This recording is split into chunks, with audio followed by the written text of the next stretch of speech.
Hi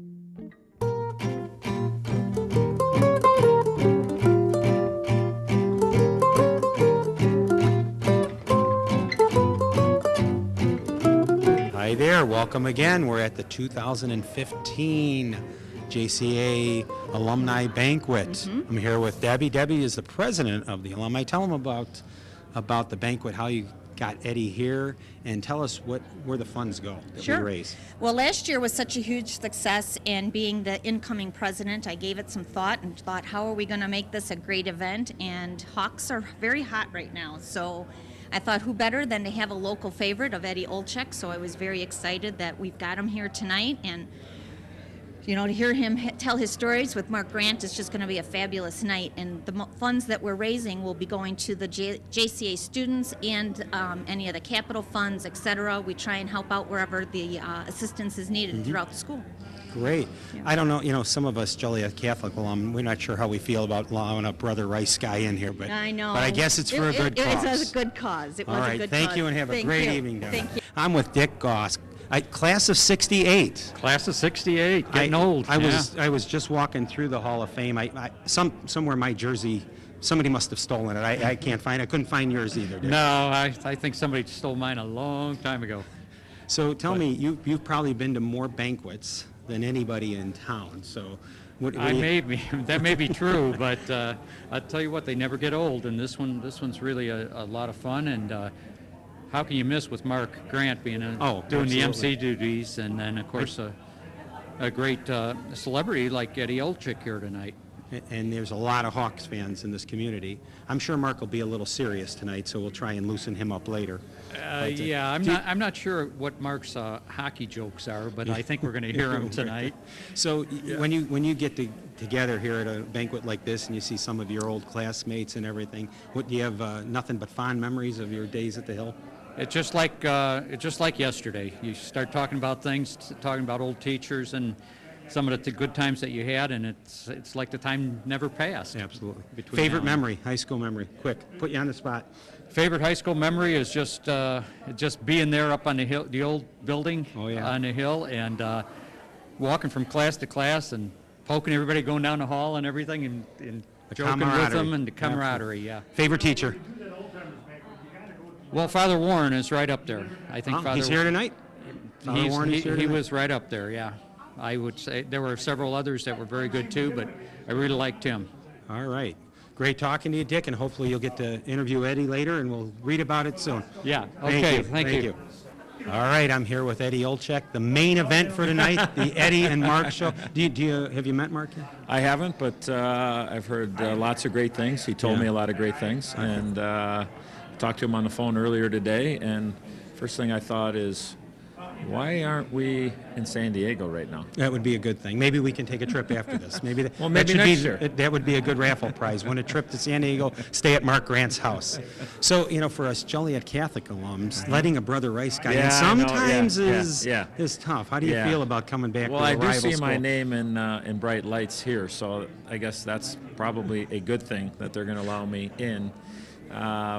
But yeah, from what I understand, we never played Joliet Catholic when I was a hockey player, Brother Rice, but I did know the football team, and I think the basketball team, I think, at times. Baseball team for sure. I'll try not to let down Brother Rice too much here tonight. Well, they're real similar in ways. When we had Joliet Catholic at the Hill, this was our sister school. You had Macaulay. Absolutely. My wife went to Macaulay, class of '83. You guys didn't know each other, did you? No. Eddie, come on, do I gotta throw you into the boards right now? No, I was already gone. And I was actually there from 80 to 80. I guess 82, 83. Yeah. John C. Riley as well, another famous alum. So, how do you feel about the Hawks this year? Well, I'm very confident. The last little stretch of games has been a little concerning because they're only, I think, one game over 500 over the course of the last 20-some games. But this is a team that has proven. They've won 2 Stanley Cups, as everybody knows, the last 5 years. And you need to stay healthy. Got to have a little bit of luck.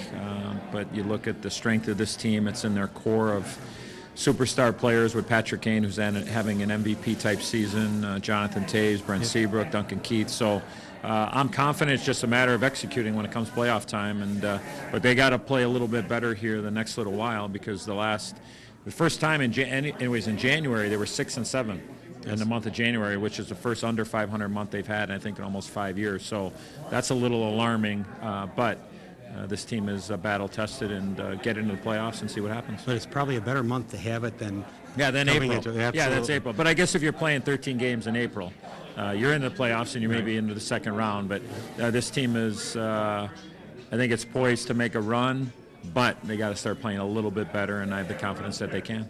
Well, thanks for joining us. Have a great evening. I'm sure you'll be able to challenge and keep up with Mark's wit, as he calls it, humor. And have a great evening. Thanks a lot. Appreciate it. Thanks. We're here with Mark Grant, class of 81. I don't know if you knew this, but the class of 81 was voted best looking, most successful, and most talented. It was a hat trick. We won all three. Yeah, awards, all three walked away with the hardware. So welcome back again. Thank you. It doesn't seem like it's been a year. You know what? It doesn't. You know why? Because as we get older, time flies. And time flies when you're having fun. And frogs say that time's fun when you're having flies. So it's... Try not to be too serious. I know, this is big time stuff. I love coming back, seeing not only the classmates from 81, but all the classes. Mm-hmm. That's the beauty of this alumni banquet. It's just not, once a year where the class of 81 or the class of, 68 is going to meet. Everybody has a chance to catch up and have a good time. So I'm looking forward to it. Absolutely. Last year we had a great time with Paul Azinger, golfer. I think maybe the first golfer to come and speak in the area, and now we got a hockey fan. A lot of hockey fans. What do you think? I love the Hawks. Growing up, I was a big Hawks fan. In fact, Keith Magnuson was my idol growing up.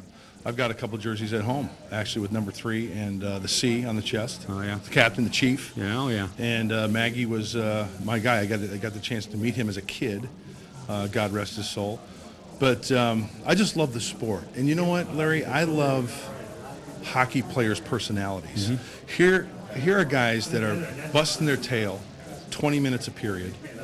They got blood coming out of their nose. They're missing teeth. They've got a ruptured spleen, and yet they'll take time in between periods and have an interview.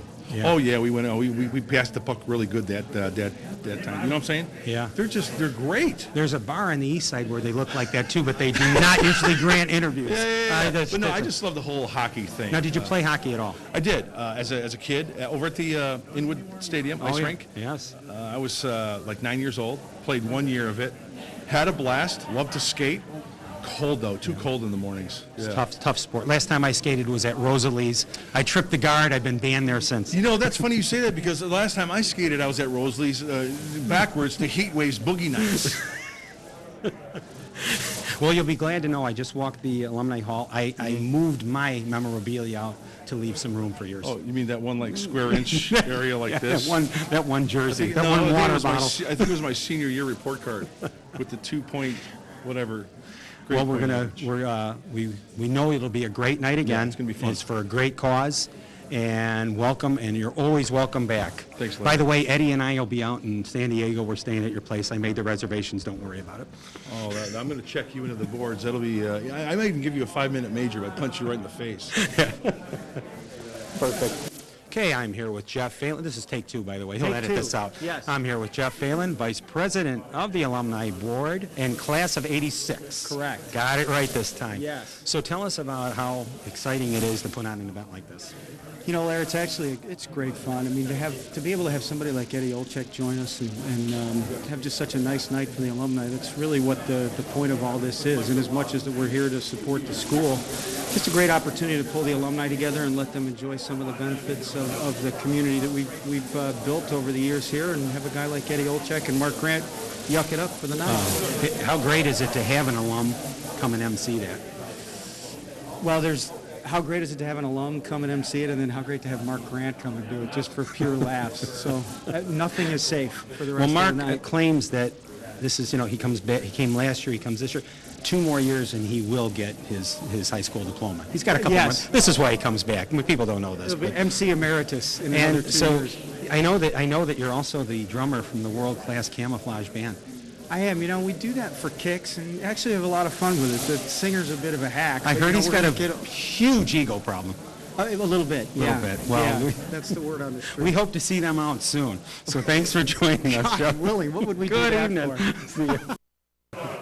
I'm with Jeff Buds, President, Principal, Head Custodian, Grand Poobah. He owns many titles here and wears each hat well. Jeff, how you doing tonight? Good, how are you? Good. Great. So another exciting evening. How fun is it to see all the alums come back and just let their hair down a bit? What's left of it? Yeah, right. I can't make fun of that.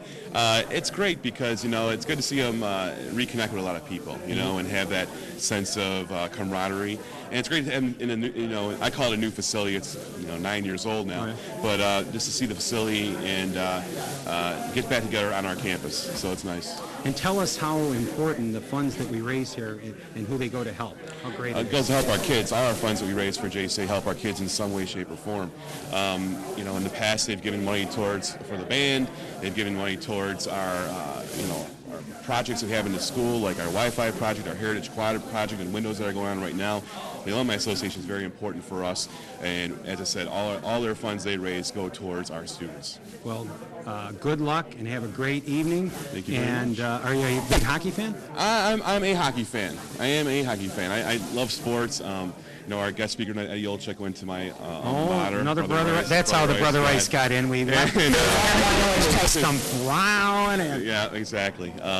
So it'd be interesting to talk to him about the old stomping grounds. But the Hawks are a great team, and what class were you in? I'm a 90 grad at Rice. So he was already on. Yeah, he was already playing pro ball? He was. Oh, he was. Yeah, fantastic. way before my time. So. Yeah, absolutely. Well, have a great evening, Jeff. Thanks for stopping by. Good to see you.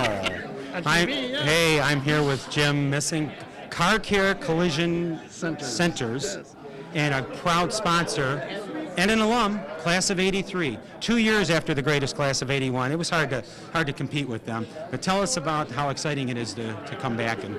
It's always exciting to come back to the school here. There's so much camaraderie. You get reacquainted with friends you haven't seen in a long time, and it's just like the day you left school. Absolutely. It's second to none. It's really hard to explain. Are you a hockey fan? I am a hockey fan. Yeah, actually, we're going to the game on Sunday. Did Eddie upgrade your seats by chance? Did you ask for that, or? No, he didn't quite accommodate that need. Eddie. So what's your quick on the spot favorite moment from high school? Favorite moment from high school was probably when I got my driver's license. Oh, good one. And was able to drive to this school when it was a girls' school. Oh, yeah. And at that point in time, they had a class called Bachelor Economics. And I participated in that class because it was the only time the boys could get over to the school. So, but other than that, just the whole, how should we say, the event of going to school here and being a part of it. Favorite teacher? Oh, my favorite teacher was, I'd say Mr. Quigley. Excellent choice. Excellent choice. All right, well, have a great evening, and thanks for sponsoring and our pleasure. And, thank you very much. Supporting JCA. Thank you have so a good much. evening. I'm here with Glenn Markham. He's not an alum, but a guy who always wishes he was. Honorary degree. It's more than I got when I went here. You didn't get any degree. No, I didn't get much. Go down the Hall of Fame. There's not much of any sign of me ever. You been were in there. the no class of '81. Is that what it was? The greatest class ever. Oh, I thought it was the no class of '81. Yeah, it's jealous people call us that. Glenn happens to be the president of the Joliet Park District Board, and you just had a huge success with a referendum passed, $20 million. We did. We're excited about that, and we thank the residents. It passed at a 70% success rate, so I think they spoke loud and clear that the Park District's doing a great job. Well, it was. I heard it was mostly because of the director of planning. That's just the rumor I heard. That's a bad rumor. I thought it was the president of the park board, to tell you the truth. It could have been. But It might have been a combination. I'm not sure. There was a great committee that was out running it, local people, and they got the word out, and it passed. Well, congratulations, thanks, and have a great evening. Everybody's always welcome, whether they went to Joliet Catholic or not. Hey, even when I went to Joliet Central, I knew the song, the loyalty song for Joliet Catholic. Do you want to sing it now? Oh, no, I don't want to sing it, but I remember it. All right. We'll test you next year. Okay. I'll give you a year to learn it. Okay. Thank you. All right, thanks, Luke. This is just a random group of people at the event. I'm taking a poll. What's the greatest class in the history of the school? Just everybody? Can we take a second? Class of 81. 81. 81. Wait. It's got to be 81. 81 rules. It's official. It's official. Thank you. A lot of people have been asking me where I got the tie clip, and if you take a look at it, if you can zoom in on it, it's the victory light, the old victory light, which they're putting in the courtyard again, a replica of that. But if you're interested in one of these, our good friend Al Palucci over at Palucci Jewelers, you just come by, tell him you saw the victory light pin, and he will get it to you. Thank you. So this is, the second year of doing interviews and everything. I'm loving the TV so much, and people are saying I'm a natural. So I just want Diane Stonich to know that I'm coming after you, Diane. How is everybody? Awesome. Yeah. Okay, if you're not in your chair in 30 seconds, this guy's going to beat the crap out of you. All right? Seriously. Hey, let's show some Joliet Catholic respect tonight to our guests. All right? Can I have everybody's attention? Wow, that's the first time. Now I know how powerful a teacher feels. After giving it. Wow. Thank you. Seriously. Thank you very much. We've got a good program in store for tonight. I want to thank each and every one of you for coming tonight to Joliet Catholic Academy. I want to welcome the greatest class that ever walked the halls, a class of 1981. Give it up, 81. 1980, are you here? They beat the Chargers. They're back again this year. Yeah, you know what I'm talking about. We've got a great guest. I know there's a lot of Hawk fans here in attendance. I was a Hawk fan growing up as a kid, and we get into that a little bit, but he went to Brother Rice High School. What, no response? They're being respectful. 1984 graduate, went straight to the parent club in Chicago with the Blackhawks, something we can talk about as well. It's unbelievable. He was a center in the NHL for 16 seasons. Of course, the Hawks, Maple Leafs, Jets, Rangers, Penguins, a coach there in the Igloo for a year and a half. I played in 1,031 games, scored 342 goals. He had 794 points in that. The United States Hockey Hall of Fame. Ladies and gentlemen, a great Joliet Catholic Academy welcome to Eddie Olczyk.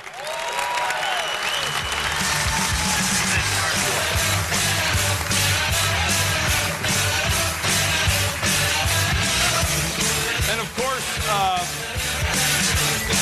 right off the bat, Chelsea's Dagger. That's a good thing to hear at the stadium, at the United Center. I thought that was somebody's phone going off, actually. How many people have Chelsea's Dagger for ringtone? Oh, okay. Oh, really? Nice. Oh, Sue, that's Class 81, Sue. Yeah. Brother Rice. That was college, Sue, right? 81, college? Yeah. Okay. I got a question for you. You know, with all this stuff going on these days, I checked geographically. Google is your friend. I found out where Brother Rice High School is and where you grew up. Why couldn't you just jump on the freeway and come to Joliet Catholic, for the love of Christ? I mean, Jackie Robinson West did. Well, I think the right question. It's okay. You're a baseball guy. You can say that. I don't think I could have got into Joliet Catholic. Oh, really? Yeah, I don't think so. Yeah, I did. Yeah. I heard he bought his way in. That's what I heard. You know, when I was growing up, most people think that I'm a South Sider growing up in Palos Heights, but I was born in the city, and I grew up in Niles. I ended up moving to the South Side because of my dad's grocery store, the food business. I would have went to Notre Dame High School because I lived in Niles. Notre Dame Niles, that's right, yeah. And that's only a couple of miles away from my house at that time. But we moved to the South Side, and that particular time I was being courted by pretty much every top high school hockey team that we had in the area. And I wanted to go to a Catholic school, and just decided to go on to Brother Rice. And I know, where's Principal Buds? Is he around here? Jeff is right there. Can you stand up, please? Thank you very much. Everybody acknowledge Principal Buds. More importantly, I have a little help here, Mark, just in case you want to get a little nasty here. Okay. You know, right. from, Well, I think you're outnumbered. Brother Rice days. So. I think you're outnumbered there, Cha-Cha. That's all right. That's a nice jacket, by the way. Thanks. It'll come back someday, won't it? No, just reverse it. It'll look better. What time do you have to have it back by? That's what I want to know. Yeah. And it is going to get a little cold tonight, I hear. Is Cossacks open tonight? I don't know. Late? When was the first time you strapped on the blades? 6.5 years old. Brought home a flyer from school, and it said, learn to skate. So we went out to the local, anybody remember the stores called Memco? Anybody in here, Memco? It was like I think it was Walmart before there was a... That was in the rich neighborhood, so go ahead. No, we don't understand. Niles was not at that particular time. But we had to go to the store and pick up a pair of skates, and my mom we went into Sporting Goods and asked the person for some skates, and just saw a pair of white ones and just bought them. I mean, we didn't know what to do, so we got them and went to the rink. And you want to be a hockey player, or you want to be, Peggy Fleming? I'm like, I want to play hockey. Well, then you can't have white ones. So. Did you play other sports, or was hockey? Oh, I love baseball. Do you? Yeah. I mean, I wouldn't be as good as you, but I love baseball. I love baseball. So you played Little League. How far did you play organized baseball until you said? Until I was a freshman at Brother Rice, because then hockey became 365 days a year. And that's my next question. I played pitcher, catcher, shortstop, if you wanted to know. Really? Not at the same time. Like the Cannon's Court, Eddie Feiner. That's how good of an athlete. You ever play at Thillins? Thillins Stadium? Ever play there? No. You weren't that good then. No. No. Anybody know Thillins Stadium? Can we get a? Is this microphone on here, Jim? Where's Thillins Stadium? I mean, it was like Field of Dreams in the city.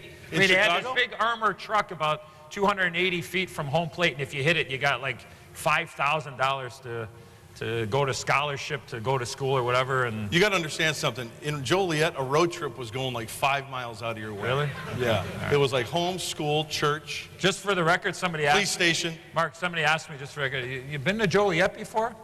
Yeah.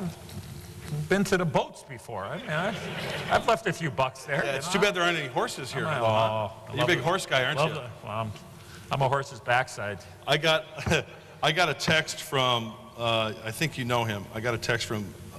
Are we dropping names now? Or, I mean, what okay, I won't say I just got a text from Patrick He said Kane, he wants gum legs. He wants gum legs in the 4th at Hialeah. Gum legs? Yeah. Does he want bubble gum sticking to the rail? Right Is that what he wants there? Oh, wow. A big shooter there. Yeah. Sorry about it. Big guy. Yeah. Anyway, so hockey was your first love. Who was your, because I'll tell you who mine was after you answer. Your boyhood idol growing up, was it a hockey player or was it a baseball player? I love Jose Cardinal. Nice afro. Sweet. Number one. He had the sweet salad. I'm a Cubs fan. I am too. Sox fans out there? My dad's a Sox fan. Yeah, whatever. I love, for some reason, I love Jose Cardinal. I love Bill Buckner too. I love Bill Buckner. He got a bad rap, by the way, from that one play. You know, talk about possible Hall of Fame numbers. Yeah. Check out his numbers. Yeah. Pretty darn good. Yeah. But as a hockey player, I didn't play anything like this player. But I love Bobby Clark, who played for the Philadelphia Flyers. I mean, he wore number 16. Oh, I'm thinking of Dave Schultz. No, but Bobby Clark was the guy that was standing behind Dave Schultz, and Dave Schultz was, pounding whoever in a submission. But for me, I love Tom Lysiak, who played for the Blackhawks back in the day. Actually, Tommy Lysiak just had a bone marrow transplant, so he's doing much better than he was before. So that was great to see. But Mark, if you don't mind, I'm really thrilled to be here tonight, and I appreciate. Where's Debbie? Debbie, thank you very much for being my point lady over the course of the last little while. Thank you very much. Thank you to the board and the alumni that chose to have me here, and for the people that didn't want to have me here. Next year is always another year. Did you have Paul Azinger here at some point here? Yep. How did they do in the Ryder Cup after he was here? I don't think they did that well. Yeah. Is that a good sign or a bad sign? He was good too. Yeah?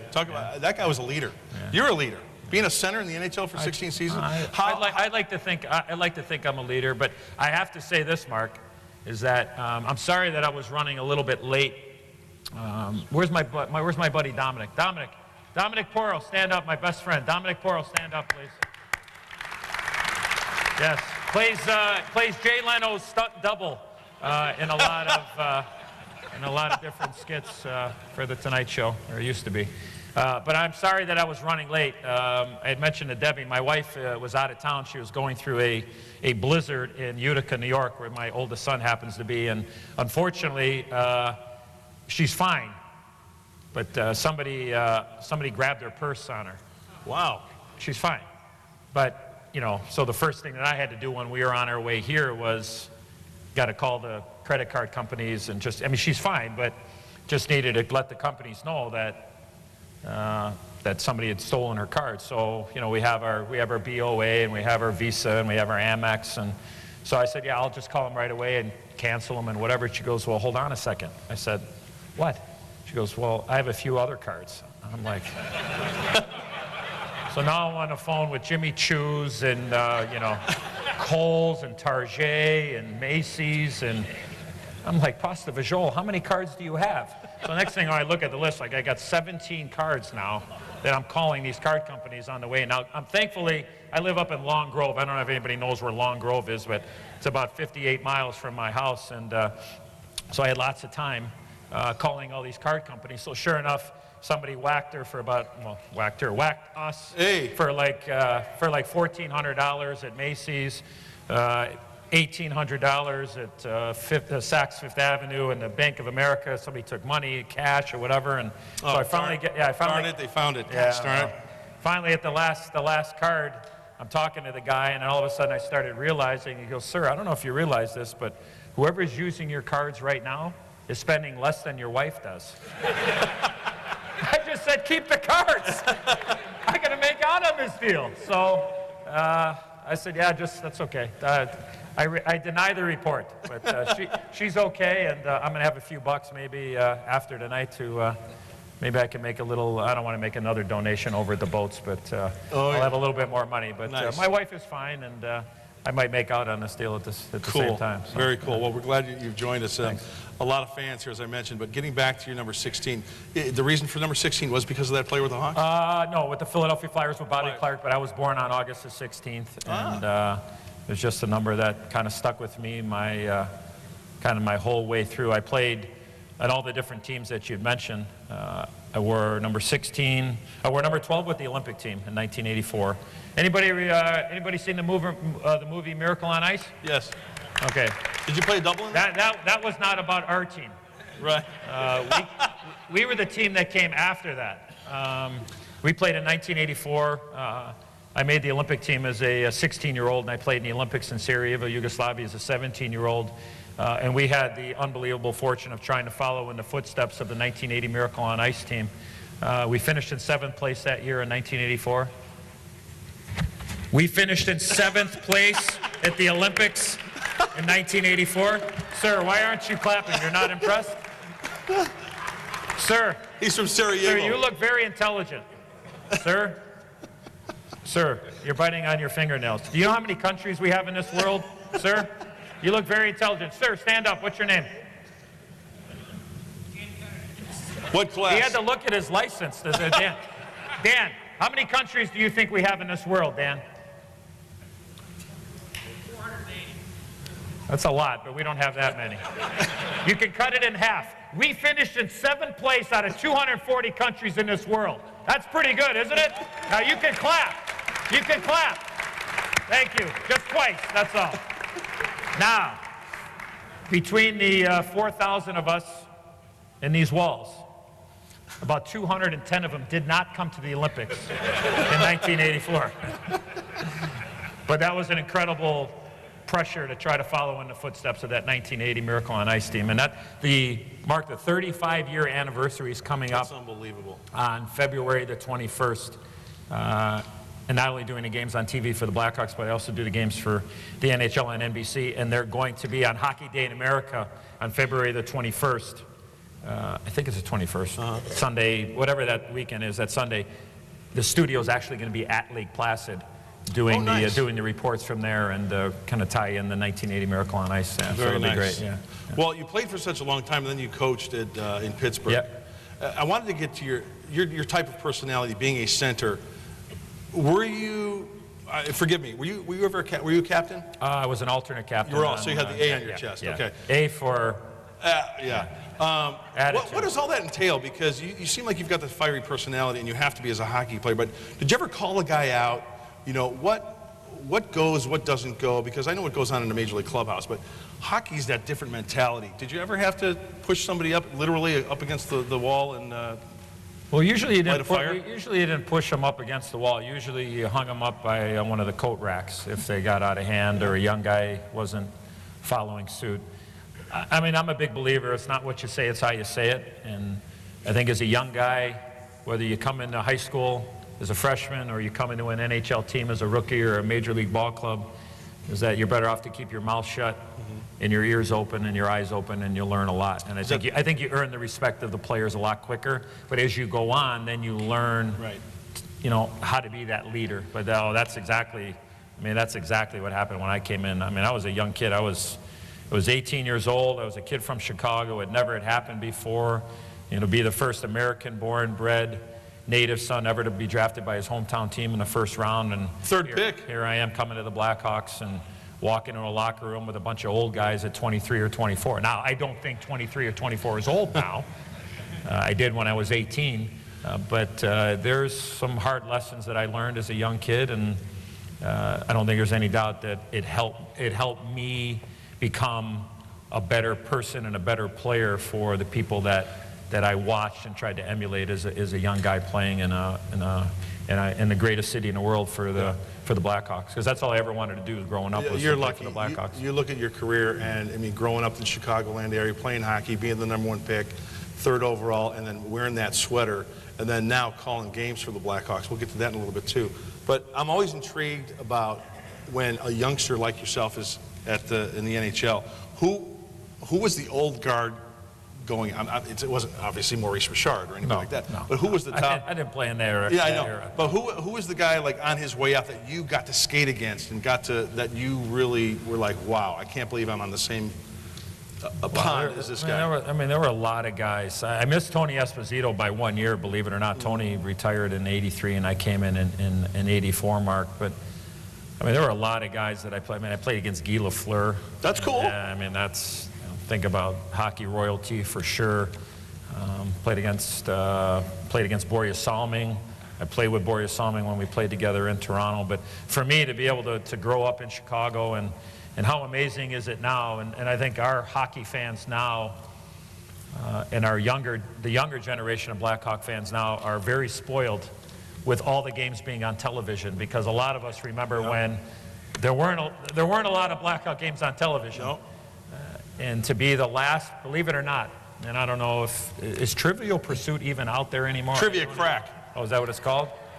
In fact, it's my turn. Excuse me? It's my turn. Hold on a second. Trivia what? Crack. Yeah, you heard it right. Crack. Crack is whack. So, to be the last professional sports team to put all of their games on television was the Chicago Blackhawks 7 years ago, when John McDonough was hired by Rocky Wirtz, and Rocky took over for Mr. Wirtz, and I think it certainly changed the whole perception of Blackhawk fandom, because I know there were Blackhawk fans out there without a doubt, but to go a couple of generations without watching and selling a brand. For a franchise like that, for that to happen, that's a shame. Yeah. It really is.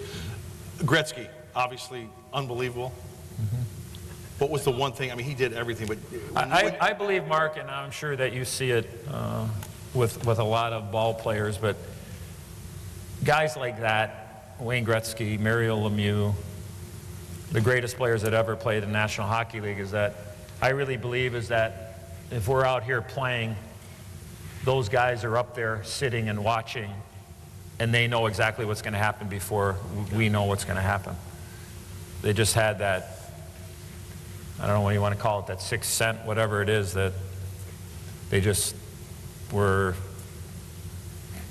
it's just amazing. Just a freak. It's hard to, like I freak. said, I grew up watching a guy like Wayne Gretzky on TV, and then all of a sudden here I am as an 18-year-old kid playing in a National Hockey League, and now you're playing against the Edmonton Oilers. I mean, it takes me back, Mark, to my rookie year in 1984, 85 actually. My rookie year, we make the playoffs, we go on an unbelievable run, we beat the Minnesota North Stars, and that was when the great Pat Foley would make his Bannerman call. Everybody remembers that call in the playoffs. We go take on the Edmonton Oilers, and at this time the Edmonton Oilers had just lost to the New York Islanders, who had won 4 Stanley Cups in a row from 1980, 1984, and we're coming up against the Oilers, and you know, nobody really gave us a shot in the playoffs. Or the Western Conference Finals. We're 4 games away from going to Stanley Cup Final, and we go to Edmonton. We lose the first game like 12-3. We lost the second game 10-4. Ouch. I had my guy. We come back home. We're down. Who was your guy? My guy. That particular time. I want to say Dave Must have been Semenko. really good. Dave Semenko, Anyway. because he was the toughest guy at that time. Yeah, sure. So we fly home. We come back, we lose. We had outscored 22-6 in the first two games, and like everybody's saying, the series is over. We come back, and here I am, my rookie year. I grew up as a Blackhawk fan. I'd go to games. I'd be there cheering during the national anthem, and just a big fan. And I'm skating around in warm-ups, getting ready, and the place is up for grabs. Who saw a game at the old Chicago Stadium in here, huh? How great was that place? Awesome. Huh? Chicago Stadium. Best. So I'm skating around in warm-ups, and this is one of those things is if I ever have the opportunity for somebody to write a book for me, because I did go to Brother Rice. I know you were ready to jump in there, Mark. There'd be a lot of pictures first off, paint by number. But this would be one story in there, is that I'm skating around in warm-ups, and the Chicago Stadium is, I mean, please, no disrespect to the United Center, but it's twice as loud in the Chicago Stadium before a game like this, of this magnitude. We're 4 wins away from going to Stanley Cup final. I'm skating around in warm-ups. People got golf shirts on. It's the middle of May. I'm skating in the corner. Murray Bannerman's in the crease. You know, he's kicking his crease. You know, he's getting it all muffed up. He's doing this. I'm skating around. I'm like, man, oh man, this is unbelievable. I look into the corner, and who do I see sitting second row, clapping his hands like this, going like this? I skate by, and I go, I don't think I should swear, but I won't. I skate by, and I go, that's flipping Gale Sayers. Oh, nice. I'm like, this must be a big game, Mark. I'm skating around. I see Gale Sayers just pumping his hands, going like this. I'm like, oh, man, Gale Sayers is here to. He wasn't there to watch me. I mean, he was there, but I just thought that was like the greatest thing. Now, what happened was we beat the Oilers that game. We beat them, I think, 8-4, and then we beat them 5-1. So now it's 2-2. We're going back to Edmonton. Long story short, we lost 10-2 and 8-1 the next 2 games. But oh gosh, it's an NHL record still to this day. The most goals scored in a 6-game playoff series that year was like 67 or 68. Again, I was even. I had a couple of goals in that series, and I thought I played really well. You know, I'm always, absolutely. I've always contended, and I've had arguments with this with football players. And speaking of football players, Tommy Thayer's here. Where's Tommy? 85 Chicago Bears Super Bowl champion. Is Tommy here? Where's Tommy? There he is. Tommy! There's Tommy. One of the greatest guys right there. A lot of fun. We won't say where we had fun back in the day, crossing paths every once in a while, but I enjoy listening to Tommy and Jeff all the time on the radio. They do an unbelievable job. Tommy's a great analyst, somebody that tells you what you need to know, not what you want to hear, and that's one thing that I love about him. He does an unbelievable job. I think he needs to be on TV a little bit more, though. He definitely has a face for television. So, hey, we got enough makeup out there to shine that up, Tommy. So, great to see you, man. Great to see you. Are you traveling at all? Where it's a little warmer at some point here, or what? Okay, man. Travel safe. Great to see you, Tommy. Thanks for having me, by the way. Appreciate it. What year is this for you, Tommy? Coming next year in radio? Next year will be 19. 19. Wow. All right. Awesome. Welcome. And his brother Rick is with him too. Rick was one of the guys when I was growing up, going to the old stadium at Joliet Memorial Stadium and watching Rick just plow through the lines, just the playoffs, and it was just unbelievable. People ask me, did you ever play football? I said, no, I was not tough enough to play football, without a doubt. I tell this story a lot real quick, Mark, and I mean, it's great to see Tommy, but as a kid, my dad, before I would go to bed, my dad would throw me 100 passes every night before I would go to bed.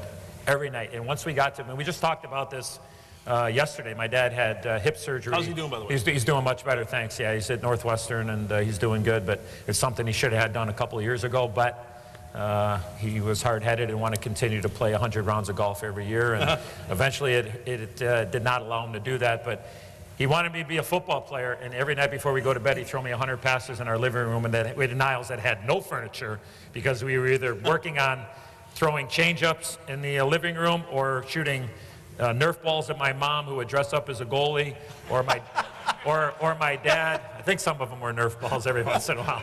Sometimes, you know, liver and onions. We're going to get the puck out here. Oh, sorry, Mom. But my dad would throw me those passes, and he wouldn't let me go to bed until I caught all 100. And then about like the 93rd one here, I thought I had pretty good hands playing, you know, back in the day. And so he'd throw them, you know, and then they come a little, and I'd catch them here and out here, and he'd make me. And then about 93, he'd throw one like 17 feet over my head, so we have to start over. And maybe that's why that's why maybe I never played football. I was not tough enough to play football for sure, for sure. I've always contended, and I've talked to football players, I've talked to baseball players, basketball players, and I'm not saying this because you're sitting here, but I still think the Stanley Cup is the toughest championship to win by far, hands down, than any other trophy in all of sports. And I know you played, and now you're an analyst, but do you agree with that? It's on the grind that you guys go through to win that thing. Well, look, I only can speak to what, and I was lucky enough to win it one time in my career, in 1994, with the New York Rangers. I was a very small part of a team that won the Stanley Cup. We were expected to win. We were the favorites going in. In the first 15 games of the regular season, we were 500. And in New York, being 500 is not acceptable, and especially when you hadn't won a Stanley Cup since 1940. But we got it together, and then we went on an unbelievable run. And in spite of our coach, we won the Stanley Cup that year. Who's that? Mike Keenan. Mike Keenan, yeah. And he is an asshole, by the way. Can I say that? Or no? I love that. Oh, is that on? I'm sorry. Can we rewind the VCR? Is this on VHS or VCR here in Joliet? It's 8-track. Oh, 8-track? Okay, yeah. I was listening to the Bee Gees coming in tonight, by the way. Good for you. What is your type? What is your favorite kind of music? I'm stuck in the 80s. Late 70s, I'm 70s, 80s. I mean, I'm not on Space Face. I'm not on. I got Space Face, or whatever it's called. What's that thing called? You put stuff on there. MySpace. Yeah, same thing. No, I'm not on that. Facebook. I have nobody needs to hear from me. Nobody needs to know what I'm doing. But I'm trying to get better, Mark. I'm trying to. Hold on, I'm get on my up Twitter to account. Speed. I'm sorry.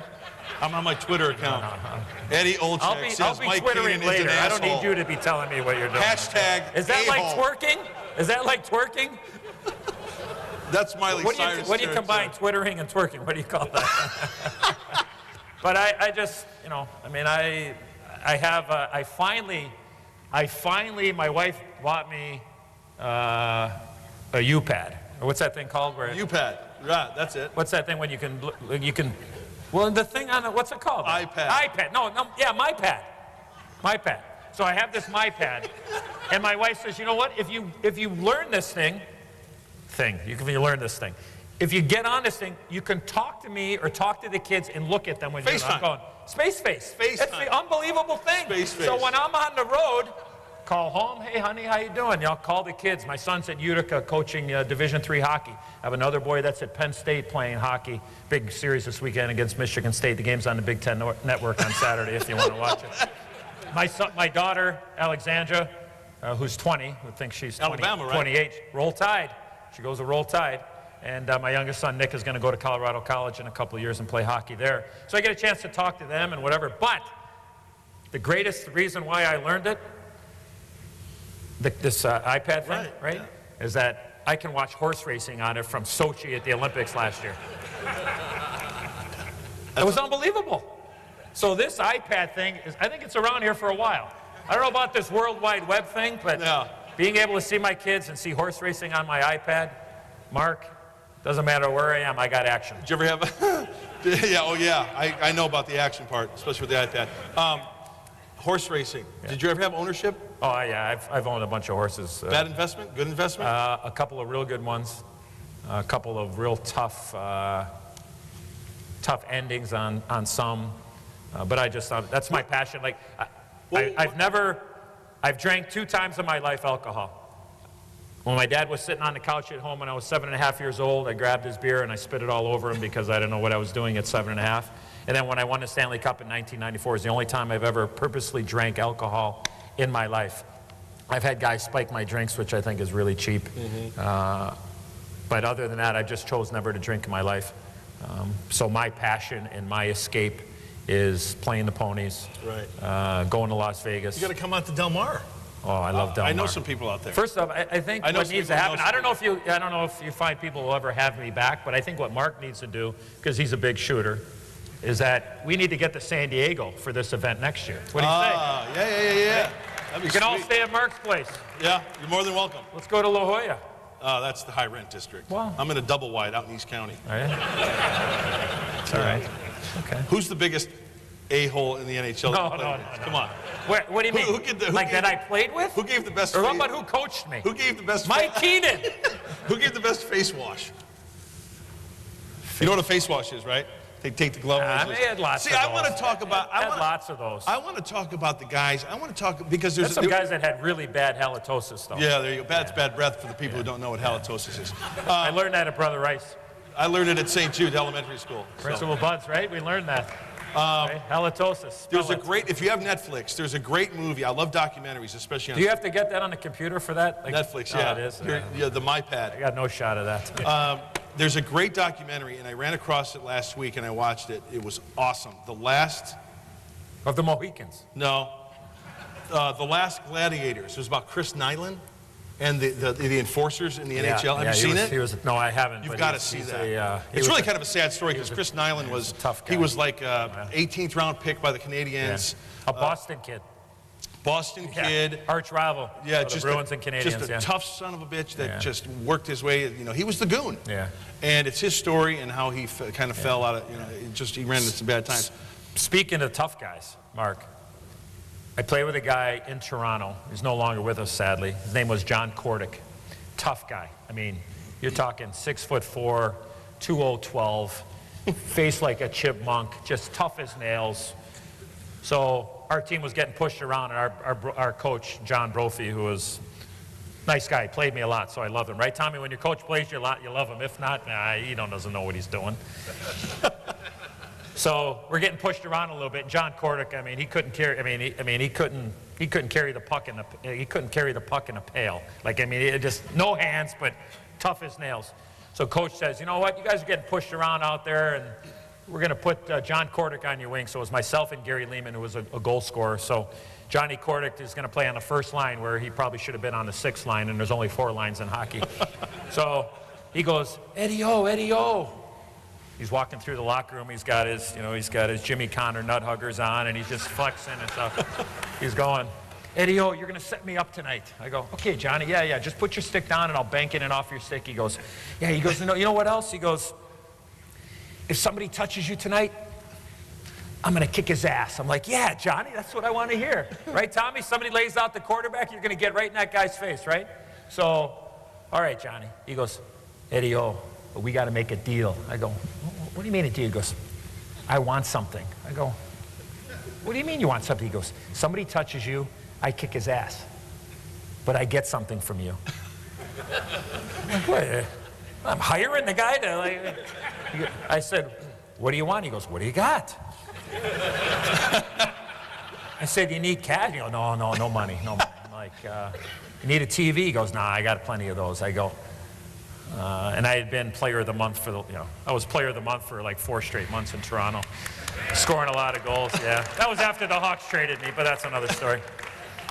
And I go, and every month you get, gifts or whatever you choose and whatever, and I go, how about a VCR? He goes, VCR, yeah, I get a VCR.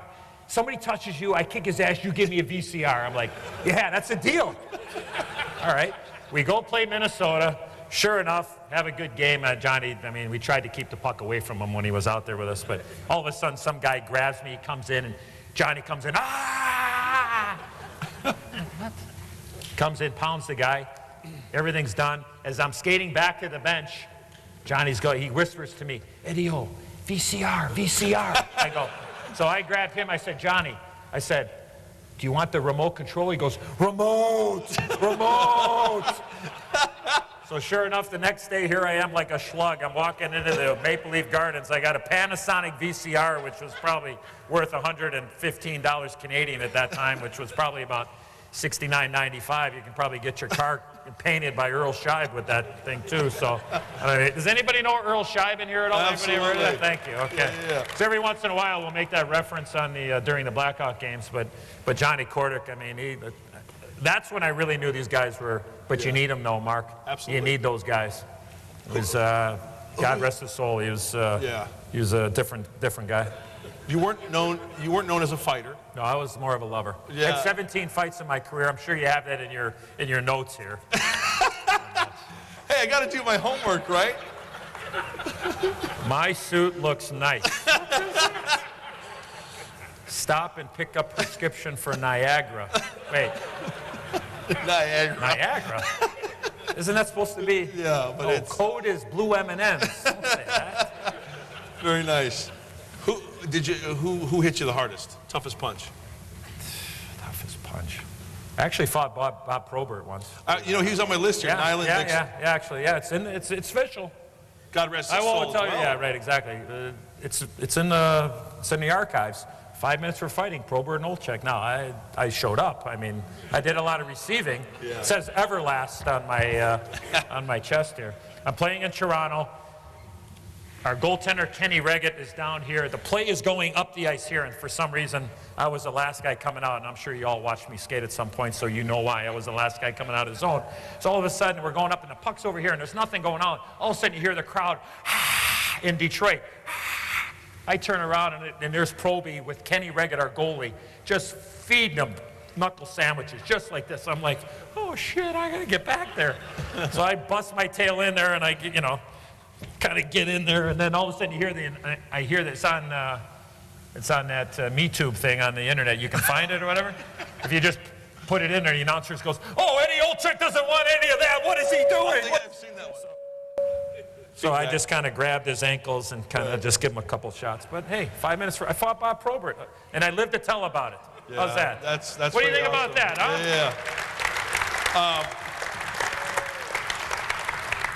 In this documentary, I thought it because I want to talk about players talking with players on the ice, the opponents.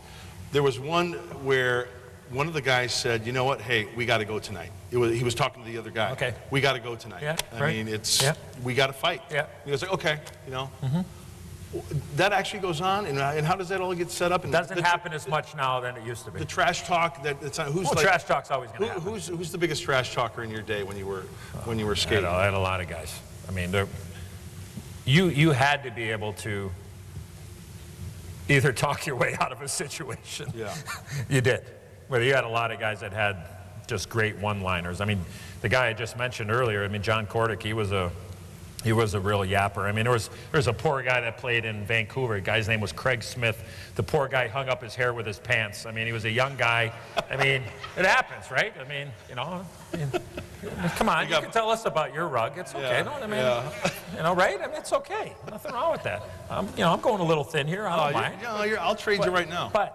So you got the little Caucasian yarmulke working? Yeah, it's there. That's okay. It's all right. See. Hey, that's why my shoes are nice and shiny there. I just want to kind of cover that up a little bit. Like Tony Esposito used to do that, by the way. He wore a rug, didn't he? Oh, no. Phil Bobby did for sure. Bobby Hall. Oh, yeah, for But sure. Phil, I don't know if he hung it up with his pants, but so back in the day, so this guy, I mean, he put his helmet on, take his helmet off, and then he'd put his rug on, and so we're in Vancouver, and John Kordick's sitting right next to me, and there's a face-off. And if you ever go to a game in Canada, it's the opposite of being at most games in the United States. It's just very, very respectful, very quiet, not a lot of yelling going on. And so we're right there, and it's dead silence, and John Kordick's sitting next to me, and he yells, "Hey, Smitty!" Like the face-off's getting ready to go, and you can see all the players on the ice just kind of turn to the bench of the Maple Leafs, and he goes, "Do you hang your hair up with your pants?"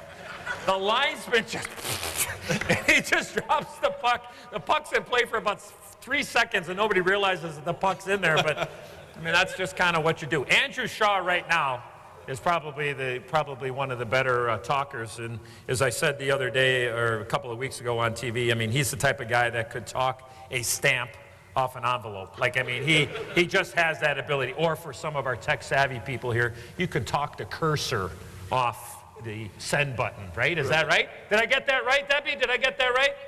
Thank you very much. So that's pretty good. Like, you got to be a pretty good talker out there. Talk recent Hawks. Do they have enough this year to go deep? Oh, I think they do. It just all comes down to matchups and when you play them. I mean, you can speak to that, Tommy. Baseball's the same way, man. You just make the playoffs. The Angels with the best record last year, 96, 8 wins or whatever it was, and the Giants 88, and they ended up winning the whole damn thing. Yeah, they've been there and done that, and that certainly helps. I mean, 2 Stanley Cups in 5 seasons for the Chicago Blackhawks, right? I mean, that's... Got to stay healthy. Got to have some bounces, and you need your best players to be just that. Not necessarily every game, but when the game's on the line, and you see those guys put their plums on the line, that's when you got to do it. I love that phrase. Yeah. Putting the plums on the line. Yeah. That's awesome. Well, it's better than saying they're putting, I've said cojones on the air. I've said cojones on the air before. Yeah. I like the plums, That's a good one. Like the plums. Jason Marquis was a pitcher for us a couple years ago. And we're going to talk about TV. And we were doing some analysis on Jason Marquis. He just battled. He didn't have his best stuff that night, and he went 6 solid innings and kept him close. And I said, the thing I like about Jason Marquis is that he's got some cojones. Yeah. And Dick Enberg looked at me like, I was like, it's okay, it's all right, don't worry about it. What are they going to do, fire me? But anyway, you're good. Yeah, they probably would fire you. You're good at your job, obviously. Everybody loves you. Doing the TV gig, because everybody's like, oh yeah, former dumb athlete, oh, they go to the booth. But you know what though? If you're not good, you're not going to stick around for a long time. You've done just that. Do you enjoy doing the TV? It's a great gig, isn't it? I do. Well, look, when you work with the very best, and Pat Foley, and Doc Emmerich each and every night, it makes my job awfully easy, and they make me look good each and every game, and I love it. It's all I know. I'm not embarrassed to say that. Hockey's the only thing that I know. So I enjoy talking about the game, teaching the game, try to tell the story, not be the story. Right. If I see a bad penalty or if I see a bad goal doesn't matter if it's the Blackhawks or for somebody on Vancouver last night, you say it and you move on. Right. We played. We know the job that the announcer has to have, but for me, I'm very lucky to work for the Blackhawks and do the other things that I do, and I don't, like I said, I don't know anything else, so I'm pretty lucky. Most embarrassing thing you said on TV? Most embarrassing thing that I ever said on TV? Can you? Maybe you haven't. I have. Oh, jeez. I think one time by accident, a guy had just come back from having a bulging disc in his back. Oh, I know where this is going. I think I might have said something else besides disc, but I don't know. There was a reliever for, I forgot what team it was. This was like maybe 10 years ago. He comes in the ball game, and so I'm flipping through the media guide. So I go to the part, personal part where it says where he grows up and stuff like that. So I'm flipping through, and I get to the back page, and I go, wait a second. This guy grew up in San Diego County. Oh my gosh, he's from North County. He went to this high school. Oh my God. The guy throws like 98. And I'm like, boy, how did the scouts miss on this guy? He's right in their own backyard, and the Padres can't draft him? Pages were stuck together. It was another guy I was talking about. I said, oh, I'm sorry. The pages in my media guide were stuck together. And that's one thing that I'm big on. Yeah. I hate making mistakes, and I want to be accountable. Yeah. And people say, oh, just let it slide, let it slide. No, I want to know what you think, because if I say something incorrectly, I want to come back the next half inning and I'm busting I'm just killing myself over it and tell my producer, hey, I want to come back and talk about that. Yeah. Do you feel the same way? No question. I think that especially for our great fan base, and I compliment the greatest fans in all of professional sports, the Blackhawk fans, I think there's something about credibility. I think there's something about humility and to make fun of yourself. And look at, as you can all tell, I have a tough enough time with the English language on a daily basis, and that's what I do for a living. I'm sure some of my teachers back at Brother Rice High School probably can't believe that I'm actually on TV and teaching the game of hockey. But I think people appreciate that. Look, if you miss something, or if you make a bad call, or you say, that was Taves' goal, or whoever, you come back, oh no, my mistake, that was Shaw that touched or whatever.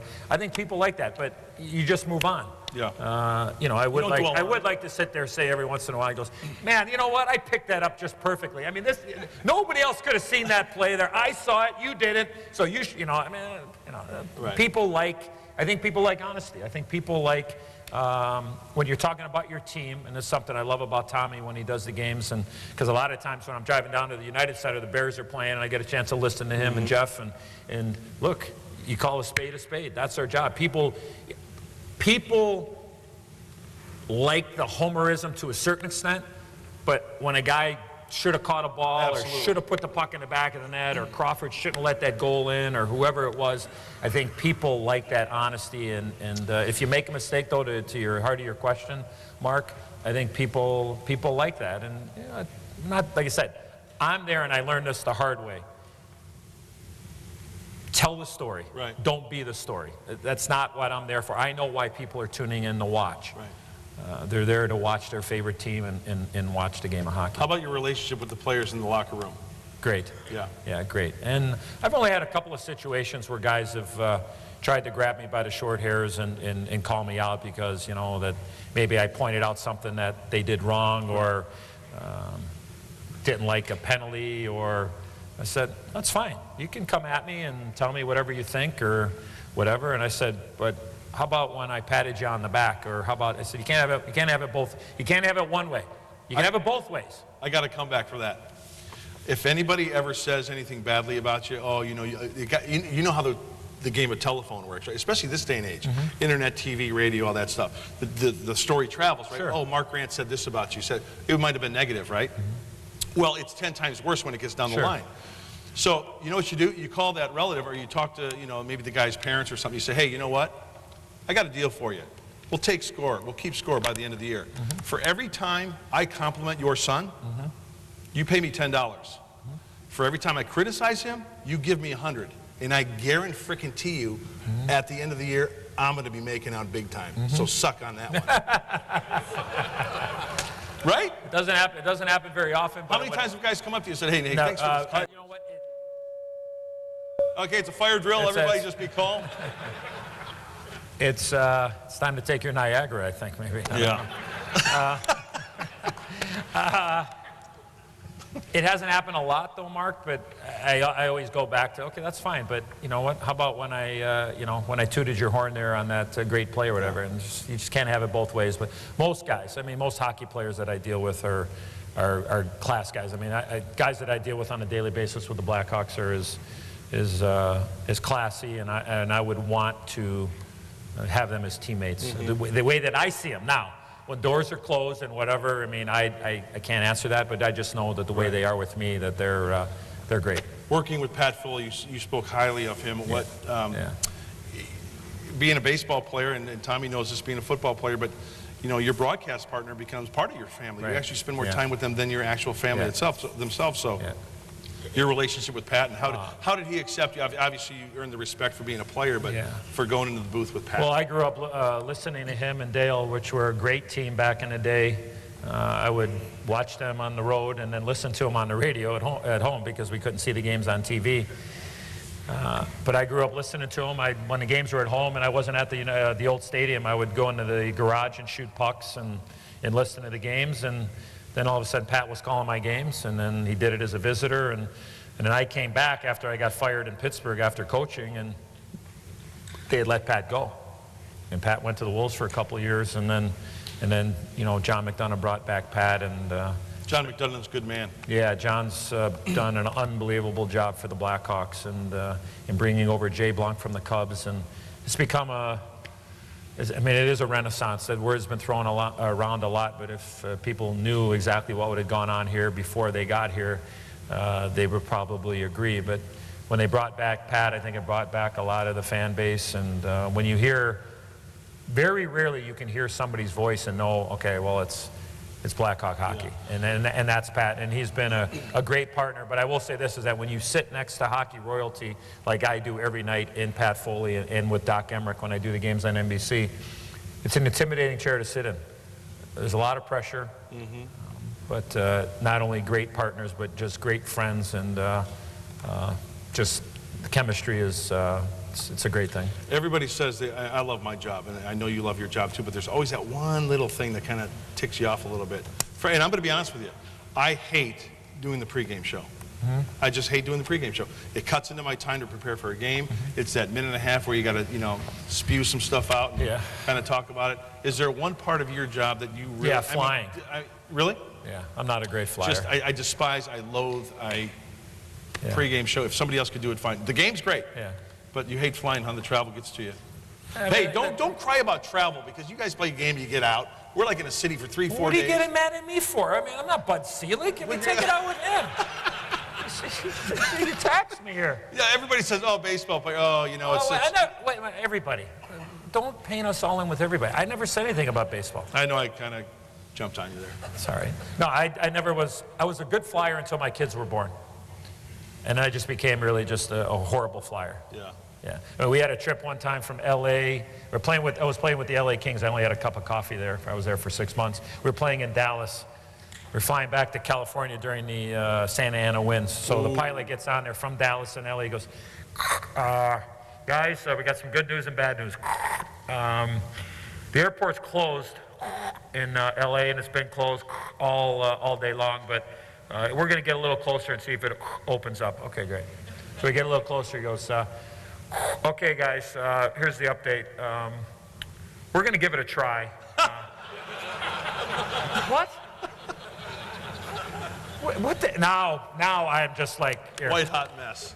why don't you just go ahead and open up a bucket of pour water on me. And then he comes back, guys, if we can't make it, we're going to go to Las Vegas. So I'm like, oh, well, this might work out pretty good, I mean, we can't land in L.A. or go to Vegas. So sure enough, right before we're going in, and I'm telling you, I mean, anybody's ever been out to California during the Santa Ana winds, forget it. Like, we walked out the rear end of the airplane. I mean, we made it, obviously, and I'm batting 100%, so that's a good thing, is that we walked out. I mean, it was one of those where you look like you were like Superman, where you had to just burrow your head into the wind, and if you didn't, I mean, I'm 6'1", 212, and I mean, it would blow me right over if I would have stood up straight up, So as we're going down, as we're going in, the plane is just, it's doing one of these. I mean, I thought I had a better chance in a Diet Pepsi can because it was just all over the place. All of a sudden, Dougie Smolek, who played for the Blackhawks for a couple of years, and I mean, he's a Minnesota Viking fan, Tommy, of all guys. He yells from the back of the plane. Our general manager's name was Sam McMaster. His nickname was a disaster. Figure it out. So yeah, Dougie Smolek, I mean, and the plane is dead quiet because it's, lights are flashing and the thing. Hey, Sam, sign the pilot. He's got more balls than half the guys on this team. and then somebody else who gave me my nickname. I have a couple of different nicknames. My nickname, Edzo, E-D-Z-O. He goes, Edzo, kiss your ass goodbye.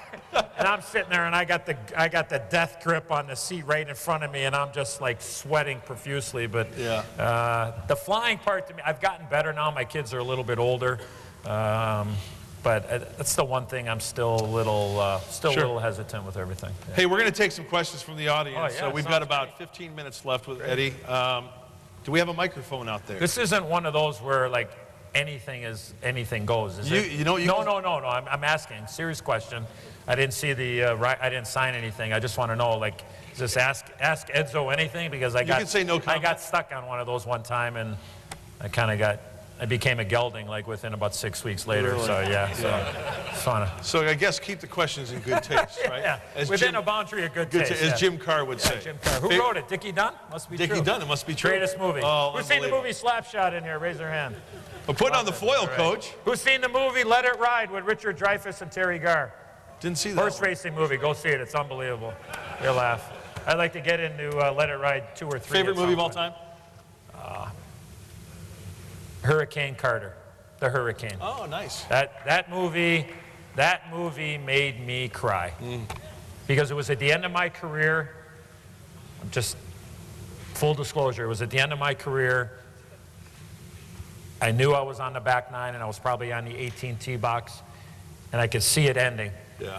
And that movie, just for some reason, hit me right in the gut, and I had to actually leave the theater for probably a good 5 minutes. But that movie, to me, was just incredible. Yeah.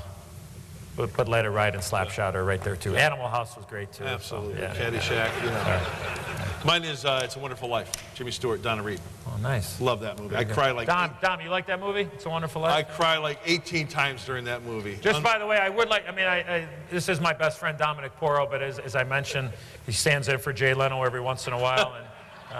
But just for the record, though, I don't know if you saw this here, but the Blackhawks acknowledged Dom What's so funny? I'm just telling a story. They acknowledged him 6 weeks ago as that he came to his 1,850th Blackhawk game without paying for a ticket. So, Tom, stand up, Tom. Okay, well, we got some questions. Where's the microphone? Debbie's right there. Debbie's got the microphone. Debbie, we love your colors, by the way. Yeah. Very nice. Thank you. During your term in the NHL, who do you think was the dirtiest hockey player? The dirtiest. Well, sir. Ogie Torp? Yeah, Ogie Torp. Dave's a killer. Dave's a mess. Dave's is a mess. Dirtiest player, I will say, that I played against was probably, oh my gosh. I'll say Laurie Boschman, who played for the Winnipeg Jets for a long time. And he was a guy that would, I mean, he'd look to carve you like a pumpkin, like just, you know, one of those accidentally on purpose and just give you a shot and cut you for about 30. He was real. The toughest guy I ever played against, without question, was Scott Stevens, longtime defenseman for the NHL. I mean, he was one guy, he was on the ice, I tried to stay the farthest away from him. Is he a double? He was a double for a long time, yeah. And actually, by the way, the Blackhawks play the New Jersey Devils tomorrow at 7:30 on Comcast Sportsnet on Friday the 13th, by the way. Plenty of good seats still available. Always seats available. Always. Next question. That's what they tell us. Yes, sir. Is that Frank? Frank. Hey. Debo. You played with Toronto, you said. Did you play with Ty Domi? I played with Ty Domi for a short period of time in Toronto. Who was tougher than Bob Probert or Ty Domi? Boy. They had the tail of the tape. Yeah, boy. One guy was 6'4" and about 250, and the other guy was 5'11", maybe, and probably about 235. Yeah, I would give it to Proby just by a slight smidge. How about Marty McSorley?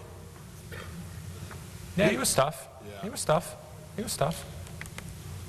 Yeah, but those two guys were as tough. But I mentioned John Kordick. Like, there weren't many guys tougher than that How many guy. teeth have you lost? How many teeth? Couple.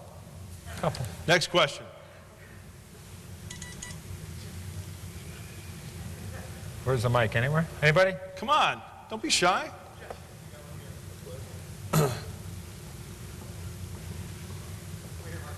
Here we go. May 9th, 1985. Is that when the cheering started for the national anthem? I believe that the cheering during the national anthem started before that, because I remember doing that as a kid when I went to the stadium. Like, I've seen those reports, and it's a great question. I remember standing and clapping during the national anthem when I would go to the United Center in the early 80s. So I'm not, there seems to be some discrepancy on that, and obviously there's not a lot of TV video of footage of home games back then. So. By the way, we were talking about idols growing up as a kid. My idol was Keith Magnuson. Maggie. Loved Maggie. God rest his soul. I wish flying out of the locker room there. My dad, who's here tonight with my mom. In fact, I don't want to embarrass him, but my mom and dad, please stand up. Sue and Larry Grant. There they are. You know, I kind of get emotional sometimes because they say, you know, your mom and dad must be very proud of you, but I couldn't be prouder of my mom and dad. I love you guys very much. Thank you. Very nice. My dad took me to a Kiwanis meeting here in Joliet. Keith Magnuson spoke. And I was a fan. I wrote him a letter to the Blackhawks. Can you please send me an autograph? So I'm like 7. Was I like 7 or 8, Dad, at the time? So I get a picture in the mail, you know, the old Maggie like this, right? Signed. So that thing's up on my wall. My dad comes home one day, he goes, hey, Mark, guess who's speaking at Kiwanis next week? Keith Magnuson. I said, oh, I couldn't sleep for a week. So I go to the meeting, I'm in a coat and tie, and I'm like all shy. I'm sitting, and I'm always looking up at him like this. He'd catch my eye, and I'd be like this, right? So my dad goes, why don't you go up and say hi to him? I'm sure he's a nice man. So I get the balls to go up to him. I get the plums to go up to him. And I extend my hand. I go, Mr. Magnuson, my name is Mark. I'm the one who sent you the picture. I'm the one who sent you the letter. Yeah. I'm the one who sent you the letter, thinking that I'm the only kid. But anyway, I've got 2 jerseys at home, tucked away in my. I still have that little one that you guys gave me when I was like 6. It's in my son's drawer. My mom sewed on the number 3 and the chief and all that stuff. 2 jerseys, home and away. Number 3, no name with the C. God rest the soul of the Chief. I love Keith Magnuson. He was great. Solid Awesome. man. Anyway, right here. So after the Hawks beat the Flyers and Roenick cried, did you get a chance to ever talk to him, and did it have anything to do with the fact that the Hawks won? I don't know. I just had heard about it because I was, after what had happened in Philadelphia, I sat in my broadcast position there and just was like, I couldn't believe that my favorite team as a kid finally won the Stanley Cup, because that's all I ever wanted to. Yeah. I failed as a player, playing for the Blackhawks, not being able to bring that to the city. And as a fan, I grew up dreaming about what it would be like to see the Blackhawks win the Stanley Cup, and obviously seeing what happened with Tommy in '85 with the Bears. And but I couldn't. I was just like, I was numb. I just sat in my perch and went back to the hotel, and happened to have WGN on at the hotel, and I went back to the hotel, and I flew back home the next morning, and it was just like unbelievable. Yeah. I was just happy for the game of hockey, because the game of hockey has gone through the roof, you know, since that. But I never talked to JR about that. I know a lot of people in Philadelphia weren't really happy about it. I cried too. Yeah. Oh, Yeah, I'm a sure lot of people did. Oh yeah, absolutely. Absolutely, Yeah, absolutely. Yeah, absolutely. Next question. I was in New York City with the Padres, and we were watching it just went berserk. Did you learn anything from the analysis during that game? Great analysis.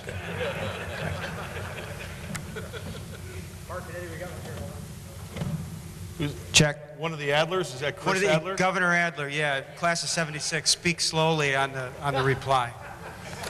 Thanks, Jeff. You big weedy. Hey, my question, Eddie, is, and I want to put you on the spot. If Bobby Holt today is the greatest Blackhawk of all time, in 10 or 15 years, it's going to be Taves or Kane? The Golden Jet. Nobody's listening. It won't be on the video. I think if you watch me on a nightly basis and when I do the games, I think I don't sit on the fence very often. I think I have to sit on this one here because there's still a long road ahead for both of those guys. But to sit here and not say that both those guys will have their names up next to Bobby and Stan and Glenn and Tony, I think that I can certainly I would guarantee that both those guys, because 2 cups, gold medal, a couple of gold medals for Taves, hopefully a gold medal at some point for Patrick Kane if the NHL allows their players to go back to the Olympics. MVP, scoring titles, whatever. The body of work is certainly moving in the right direction to be with the very best that have ever played for this organization. And remember, it's just not the on the ice as well, it's the off the ice too. Next question. Harry McSteen, class of '81. I think I better do that here just in case. Not necessarily at all. Is his mic on? So, first of all, really enjoy the broadcast, and can you speak a little bit to, I mean, I'm just constantly amazed, you know, on the road, the number of Hawks fans that support the team throughout I mean, there's Nashville is a given, but even St. Louis, I think it was last Sunday, I mean, when things start rolling, I mean, it's unbelievable the amount of fan support that comes across the country. I mean, is that, I'm assuming you do the national games, I'm assuming that's not common. No, it's not the norm. But the fan base has grown so much because of the TV, because of the success of the team. And quite honestly, it's easier to get tickets. It's easier to get tickets down the road or, you know, in other cities, but Blackhawk fans, I mean, they travel extremely well in a lot of the places. I mean, when you go to Nashville in particular, I mean, you can just put one big giant hot dog right in the middle and you look like you're happy, because you got red jerseys, you got yellow jerseys. I mean, it looks like ketchup and mustard. I don't know who puts ketchup and mustard on hot dogs anymore, but you do? Do you? Yeah. A little bit. You're a hot dog guy? A little bit. Yeah. A little bit of ketchup. Oh, yeah. But it does a lot for the team for sure. But I'm not surprised because I've seen it and known a lot about it. Yes. We got a question, Jeff? Yeah. Larry Burge, class of '81. Yeah. We understand you give Dominic all your tickets. I'm but sorry, Sue, Larry? you give Yeah. Dominic all the free tickets? First off, there's nothing free in this world, Larry, okay? Just for the You're in record. trouble, Sue. Sue just wants to know if you can get her a Hossa bobblehead. She couldn't get one Monday. Sue wants to host a bobblehead? Sue? Yeah, class 81. You give me Remember? your address, I will send you She'll a give you Hossa your phone bobblehead, number. okay? I got it on a, this is not tough. I will, And we have a follow-up. Yes. What's the matter? She would like Patrick Kane's phone number. Patrick who? Pat Foley's? Pat Foley, yes. Oh, I'm She'll sorry. take it. No, We got one Kane and one Foley number. no. The Foley I can help out with. The Kane thing I can definitely not. But Sue, absolutely, a Hossa bobblehead for you. Absolutely. Nice. I will take care of you. You're not going to put it on. Not going to put it on Space Face or nothing, are you? Okay, we got time for maybe 2 more questions. Yes, sir. You spoke a few minutes ago what you felt when they won the Stanley Cup. Mm-hmm. But can you? When the Blackhawks did. Right. Okay. Right. Yeah. Can you address what the party at Grant Park was like? Uh-huh. Now we watched, with the welcome home party, right, where all the fans came out. We watched it on TV, and I sat and got goosebumps. What was it like to be there in person? Well, the first one, I had a different vantage point because I was the MC of the first rally downtown, and then the next one I was just one of the speakers. First one was like 1,000 degrees. I was sweating like awful.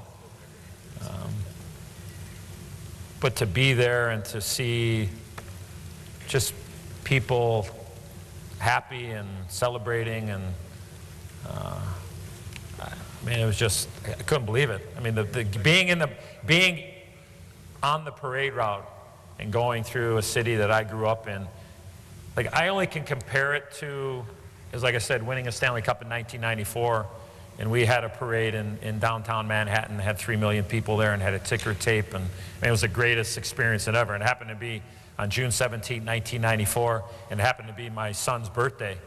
And as we're getting on we're on the parade route and we're going through, my son kind of tugs on my shorts and goes, "Dad, thanks for inviting all these people to my birthday." Okay, Eddie. For 5 years old, yeah, I got a lot of pull. I know all these people, but it was just like the parade route when we're driving, and I mean, I don't even know where we turn. I have no idea. You just looked and you just saw. It just seems like thousands of people at street corners, and then you're looking out into the park, and I mean, it was just, as a hockey guy, I thought it was just like the greatest thing. And look, I had nothing to do with it, like nothing, and to be able to be a part of it like that and to see it up close was, I mean, it was breathtaking. It really was. It was great. The other big thing that day, you remember, right? OJ. Yeah. Yeah, OJ. Yeah. Yeah, OJ went on his Bronco chase, yeah. June 17, 1994, That's right. or whatever. He was in the Bronco, and And they also were the chasing him. Knicks were in the NBA Houston Finals. Rockets, yeah, they're playing the Houston Rockets, yeah. So. One more question for Eddie. Yeah. Yes, sir. Hi, Eddie. Hi, first sir. of all, it's John. Thanks for coming. Thank you very much for having me. Thank you. You betcha. I had the opportunity to see you play in person several times at the barn, and I enjoyed every minute of it. So, question for you: when you were in New York and you won the cup, and hopefully when you won the cup last couple times here, you got the cup for the day. Mm-hmm. What did you do those days when you had the cup? Great question. Well, let's take it when I had something to do with it when I won it. I got the Stanley Cup, and being a big horse racing guy, I talked to the people at Belmont Park in New York, which is a racetrack right outside New York City, and I said to them, I'd like to bring the Stanley Cup to the racetrack, and I said, how about if we do this? How about if we put the cup at the finish line, and we invite people to come out and they make a donation and take a picture with the Stanley Cup, and we give the donations to the Horsemen's Benevolent Fund at the racetrack. So we had the average crowd on a Friday afternoon at Belmont Park over the course of the last 5 previous years was like 3,800 people. We had like 27,000 people came out to the racetrack that day and took a picture, put the Stanley Cup at the finish line at noon, didn't leave until 8 o'clock. And it was great. But before that, got a chance to take a picture with the 1994 Kentucky Derby winner. Go for Gin was the name of the horse. that name, yeah. So we took a picture with the Stanley Cup and me and Gopher Gin and his trainer, Nick Zito. That picture went viral. So if anybody, you hear all the stories about the Stanley Cup and everything, people putting it in their pool and people eating sundaes out of it and stuff. Well, actually, the Kentucky Derby winner of 1994 put his nose in there. It looks like he's eating out of there, but he really didn't. We kind of played a trick on the Derby winner. We put a little oats and stuff in there, and then we took it out, and he stuck his nose in there, and then they snapped this picture with which went pretty viral. So that's what I did with it that particular day. I only had it for 24 hours. And now they have cup keepers, the keeper of the cup. Cup doesn't go anywhere without security, and that happened after the 1994 Ranger team had the Stanley Cup that year. So I think that goes to show that we probably crossed the line a couple hundred times too many there.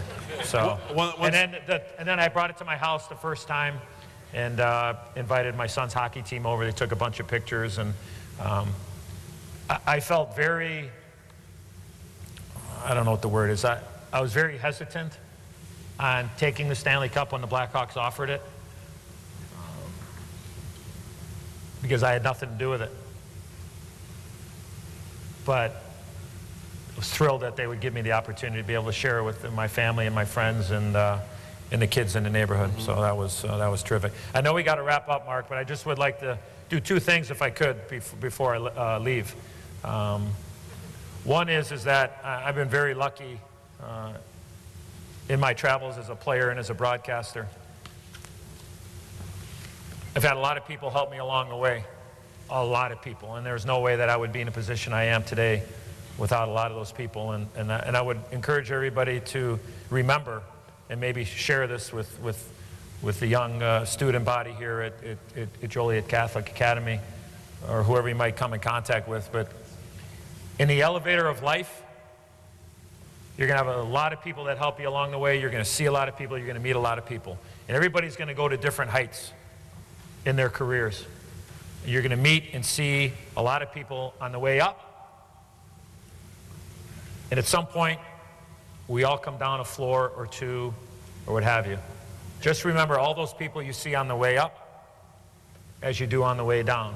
And I can certainly tell with the people that we have in this room here tonight about giving back to the school and to the community is certainly very important. But I always try to encourage is when I get a chance to go back to Brother Rice High School and address the student body or other places I go to, is to make sure is that in that elevator of life you see the same people on the way up as you do on the way down. And don't forget a lot of those people. Doesn't matter how big you are, how much money you make, doesn't matter. Just remember all of those people that might help you along the way, or just people that you might pass by, because at some point the way the world is, it's pretty small. You're going to see a lot of those people. So I would encourage everybody to think about that a little bit. The true colors of someone or some team or some school are not when things are great, but when things are tough. That's when you really show what the hell you're made of. And the last thing is, I know we have a lot of great Blackhawk fans here, and Mark, I'm going to need your help on this, is that I should have done this earlier because I would be like bribing the crowd, right? So I just happened to put on this, this jacket I have to return back to Target because my wife has a credit card from there, is that I happened to pull out 2 Blackhawk tickets to the game on, this is one thing, Mark, I can't see anymore. Let me see. You sure? It's March the 36th. No, that can't be right. March the 6th, I can see it. March the 6th. You'll be at training. You'll be at spring training. Seats in 100 level. Is that good? Row 19. Dom, you can't go, okay? Yeah. Your streak is over. March the 6th. I have 2 tickets here for the Blackhawk game against the Edmonton Oilers, which is a Friday night at 7:30. So I need to, whatever way we think would be the fairest way to give these tickets away, I'd like to certainly be able to Sue Bebar, where are you? What do you think? Sue, a big round of applause for Sue Bebar. Yeah, let's give a round of applause for Sue. For setting things up. Also, Debbie right here, Debbie Albert, setting things up. Doug Giadroni taking care of the bar, shocker.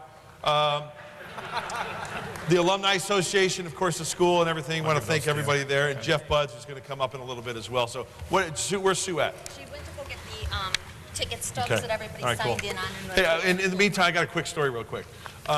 you know, Eddie knows that it's a grind out there, and after a hockey game or a ball game, I like to come back to the hotel. I might stop by the hotel bar, have a cocktail or have a drink just to unwind a little bit, right? I know you don't partake in. I'll have a glass of wine tops. That's about it. So one time, Dick Enberg and I are in Arizona. We come back to the hotel off the team bus, and we're just sitting there in the hotel bar. It's real quiet. It's great. We're just going to unwind. We're watching a little Sports Center. Just talk about the game, have a glass of wine, go up. So we're sitting there at the table, and all of a sudden, this gorgeous, beautiful, hot blonde comes up to us. She's wearing a dress like up to here. She's cut down to here. She comes up right next to us and says, "Hey guys." And I'm like, "Whoa, hey, how you doing?" And the professor. No, I heard, Dick, "Oh my." Oh my, yeah. So he goes, "Hi." And she goes, "Hey, for $400, I'll do anything." And I said, "Really, $400?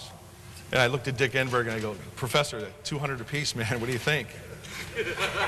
He reaches in, $200. I reach in, $200. So here you go, honey. Do the pregame show.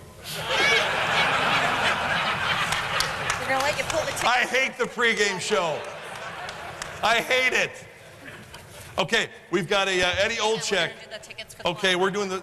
Well, we should save the best one for last. Whoa, whoa, whoa, whoa, whoa, whoa, whoa, whoa. Whoa, give me that jersey back now after that comment. Did you hear that? That was a okay, what are we doing? shot? The tickets first? Yes, let's okay. do the tickets. I don't want to get blamed for pulling the wrong ticket. No problem. Eddie, do you want to do it? All right, you're going to get blamed anyway. So. All right, good luck, everybody, and I hope you enjoy that game on the March the 6th. Okay. O'Malley. R.F. O'Malley. There he is. Hey, oh yeah, how you doing? All right. The O'Malley family. You guys went to St. Jude's too, right? Yeah. Let's see, O'Malley. Sorry about it. Sorry about St. Jude's kicking everybody's ass, like St. Paul's, St. Ray's, St. Pat's. Congratulations. Congratulations. Thank you. All right. Good to see you again. Want to take a picture? Doing all right? Good to see you. Yeah, I'd love to. Come on, Mark, get in here. No. Seriously, no. come on, let's go. Come on, Mark. Come on, it's the only one you'll get tonight. Come on. Come on. Oh, wait, did I say that? Oh, where are we going? Going here? Okay. So Thanks, kind. guys. All right, ready? How come nobody has a Kodak anymore? Or a Polaroid? Got it. Thank you. Great. Congratulations. Great. Enjoy the game. Okay. Good to see you again. I'm a big fan. Thank Thank you. you. Thank you very much. Next item. One more for the best prize. Is The that sweater. what you said? Sweater. See, that's the one thing I love about hockey. They call it a sweater. It's not a jersey. And also another thing, which I love, the greatest tradition of sports, shaking of the hands after a series in the play. That's awesome. You like that? I think that's... So these are your red tickets Red tickets. for a chance to win the Olczyk. Did you sign this tonight, Eddie? Yes, he did. Yes, I did. Fresh. Okay, this has got Polish a number Hall of Famer, by the way, too. All right, Jeff, Yeah. you have to read. I don't remember that. Yeah, I got a year's supply of Niagara, by the way, with that award a couple of years ago. 365 tongue depressors and a thing of Scotch tape. So that was about it. What? Mark, you want to read the number? Here we go. Okay, here it is. Here's the ticket for the Olczyk jersey. 510971. Hey! 510971. John Quinn. 86er. Come on up. Congratulations. Congratulations. Very cool. Got it? All right.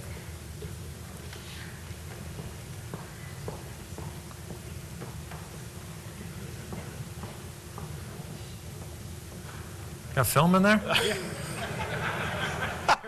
Is that it? Sue, is that the last thing? Thanks a lot. Or do we have something else? Is that it? Okay, is it time for Jeff? Because Eddie, you got to get going, right? Yeah. We can't, dude. Thanks a lot, Mark. We can't thank you Nice to enough. see you. Thanks. God bless you. Thank you. Take care. Thank you so much. Great stories. Thank you. It's awesome. Thanks a lot. Eddie Olczyk, ladies and gentlemen. See you, Tommy. Thanks, Eddie. Thanks a lot. Thanks, everybody, for having me. Appreciate it. Good luck Best to your of luck. wife, too. And good luck to the hockey team this weekend, too. Good luck to the hockey team. Okay, at this time, the president of JCA would like to come up to the podium. Big round of applause for Jeff Buds. Jeff. I want to ask Sister Barb to come forward and start making her way up here. We'll have, since I'm talking on the verge of dinner here and we're all hungry, I will be brief. First of all, once again, thank you to Eddie Olczyk and Mark Grant for a wonderful program tonight. Eddie, you were awesome. Thank you. Absolutely. I got your number. I hope you don't. I love it. Okay, great. Thank you very much. Thank you to our Alumni Association, Debbie Albert, our Alumni Board, Sue Bebar, our Alumni Director, for all of her work and all of their work for tonight. Our major sponsors, Car Care Collision and Darcy Motors and Edward Jones for majorly sponsoring our event tonight. And just a couple of updates for the school before we begin dinner. As you can see outside, hopefully you saw the windows being installed outside. It's a great facelift to the school. Our Heritage Quad has some great progress to it. Our victory light will be shining soon, hopefully by graduation, so we're very excited about that. We're close to our $1.2 million goal for our first phase of this capital initiative. The Heritage Quad Committee, I can't thank them enough. Can't thank our board of directors enough, Bill Basie, our board chair, and all the work he's done to make sure the window campaign is gone, and all the work that alumni who have served in our school in some capacity have done to make our school what it is today. We can't thank you enough for your support and future support, because there are many more things to do at JCA. We have our second phase of windows that we have to start working on for the back of the building. These windows will be done hopefully mid-March or so, and as I said, Heritage Quad will be done by graduation hopefully. But just some exciting times here at JCA. Our school year is going great. Our numbers for our tests were great, and our kids seem to be very happy here at JCA. And once again, we can't thank you enough for all that you've done for our school over the years. Whether it's monetarily or being at events like this, it's all for our kids, and our kids can't thank you enough for the support you give our school. So once again, thank you. And with that said, I want to turn it over to Sister Barb. Oh, one more plug. Jubilate is coming up, another major fundraiser for JCA, March 7th, I believe, or March 6th. Please get your tickets for Jubilate. There's a big thing in the program tonight about Jubilate. So once again, another big fundraiser for JCA that we do very well each year with. And now with that said, I'll turn it over to Sister Barb, our campus minister, for our invocation before dinner.